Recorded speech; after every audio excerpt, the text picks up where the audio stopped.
7 quintali di frutta e verdura in beneficenza. Festeggia così la giornata nazionale dell'ortofrutta alla Coldiretti del Veneto, portando melanzane, peperoni, meloni e nettarine a comunità solidali e case di accoglienza dell'isola della Giudecca. Un settore, quello dell'ortofrutta, che in 5 anni ha perso il 5% della produzione e che continua a perdere redditività.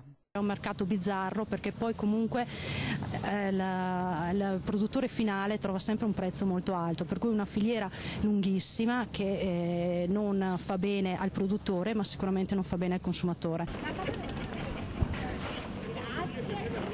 La prima tappa a Casa San Pio X, dove si accolgono donne sole con figli. Un sorriso che nasconde l'amara tristezza del mercato. 1 chilo di pesche e nettarine costa al consumatore circa 1,80 €. Al produttore di centesimi ne restano solo 30. Il resto viene risucchiato. Male tutte le produzioni e a complicare un settore già difficile ci si mette anche il clima.